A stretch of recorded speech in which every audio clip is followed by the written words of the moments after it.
இந்தியாவின் பிரதான செய்திகள். முதலில் தலைப்புச் செய்திகள். நாடு முழுவதும் ஆயுதப்படையினரை களமிறக்க ஜனாதிபதி உத்தரவு. 60 வயது பெண்ணுக்கு பயங்கரவாத குற்றத்தடுப்பு விசாரணைக்கு அழைப்பு. இடைநிறுத்தப்பட்ட உயர்தர பரீட்சைகள் மீண்டும் ஆரம்பம். புதிய போலீஸ் ஊடக பேச்சாளர் நியமனம். மீண்டும் அரிசி விலை அதிகரிப்பு. பொதுமக்களின் பாதுகாப்பிற்காக நாடளாவிய ரீதியில் இராணுவத்தினரை வரவழைக்குமாறு ஜனாதிபதி அனுரகுமார திசாநாயக்க உத்தரவு பிறப்பித்துள்ளதாக தெரிவிக்கப்படுகின்றது. இந்த தகவலை சபாநாயகர் அசோக ரன்பல நாடாளுமன்றத்தில் இன்றைய தினம் அறிவித்துள்ளார். 40வது அதிகாரமாக இருந்த பொது பாதுகாப்பு சட்ட 12வது பிரிவின்படி வழங்கப்பட்ட அதிகாரங்களுக்கு அமைய ஜனாதிபதி இந்த உத்தரவை பிறப்பித்துள்ளார். திருகோணமலையை சேர்ந்த 60 வயது பெண் ஒருவர் பயங்கரவாத குற்றத்தடுப்பு பிரிவினரால் வரும் 4ஆம் திகதி விசாரணைக்கு அழைக்கப்பட்டிருக்கின்றார். எனினும் எந்தவித காரணங்களும் குறிப்பிடப்படாமல் விசாரணைக்கென அழைக்கப்பட்டுள்ளதாக தெரிய வருகின்றது.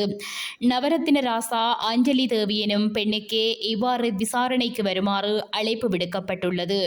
இதனிடையே இலங்கை போலீசார் செய்ய வேண்டிய விசாரணையை பயங்கரவாத பிரிவை கொண்டு நடத்துவது ஒரு அச்சுறுத்தும் செயல் என்பதை அரசுக்கு சொல்லிக் கொள்கிறோம் என பொது அமைப்புகள் எச்சரித்துள்ளன. வழங்கப்பட்ட அறிவித்தல் தமிழில் உள்ளது. ஆனால் இலங்கை போலீசாரின் அச்சடிக்கப்பட்ட விண்ணப்பத்தில் எங்குமே தமிழ் கிடையாது என்பதும் குறிப்பிடத்தக்கது. சீரற்ற காலநிலை காரணமாக தற்காலிகமாக இடைநிறுத்தப்பட்ட 2024ஆம் ஆண்டிற்கான கல்வி பொதுத்தராதர உயர்தர பரீட்சைகள் நாளை முதல் மீண்டும் ஆரம்பமாக உள்ளதாக பரீட்சை திணைக்களம் தெரிவித்துள்ளது. இந்த ஆண்டுக்கான உயர்தர பரீட்சை கடந்த 25ஆம் திகதி ஆரம்பமாகிய நிலையில் கனமழை காரணமாக 27ஆம் திகதி முதல் பரீட்சை நடவடிக்கைகள் தற்காலிகமாக நிறுத்தப்பட்டன.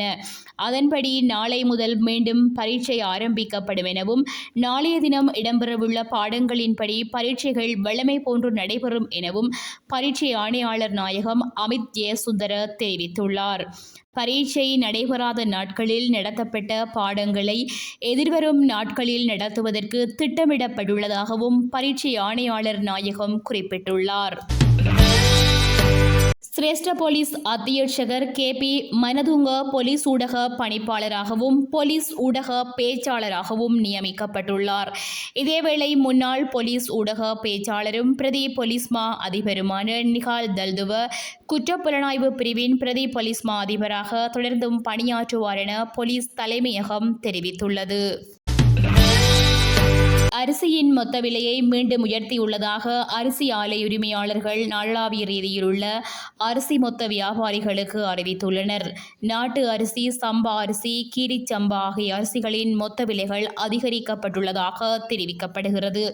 அதன்படி 1 கிலோகிராம் நாட்டரிசியின் மொத்த விலை 225 ரூபாவாகவும், சம்பா 260 ரூபாவாகவும், கீரிச்சம்பா 275 ரூபாவாகவும் அதிகரிக்கப்பட்டுள்ளது. மேலும் அரிசியின் அளவுக்கான விலை கட்டணத்தை வங்கியில் செலுத்துமாறு அறிவுறுத்தப்பட்டுள்ளது. இதேவேளை சந்தையில் நாட்டரிசியின் கட்டுப்பாட்டு விலை 220 ரூபாவாகும், சம்பா 230 ரூபா, கீரிச்சம்பா 260 ரூபா என்றவாறு விற்பனை செய்ய நுகர்வோர் சேவை அதிகார சபை சுற்றறிக்கையை வெளியிட்டிருந்தது.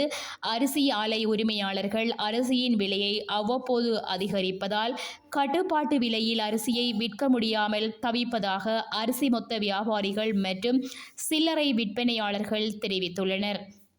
கடந்த வாரம் அரிசி ஆலை உரிமையாளர்கள் நாட்டு அரிசியை 235 ரூபா தொடக்கம் 240 ரூபா வரையிலும், சம்பா அரிசி 250 ரூபாவாகவும், கீரிச்சம்பா 260 தொடக்கம் 265 என மொத்த விலையில் வியாபாரிகளுக்கு வழங்கியமை குறிப்பிடத்தக்கது. இத்துடன் செய்திகள் நிறைவடைகின்றன. மேலதிக செய்திகளை www.todayfna.com என்ற இணையதளத்தில் பார்வையிடலாம்.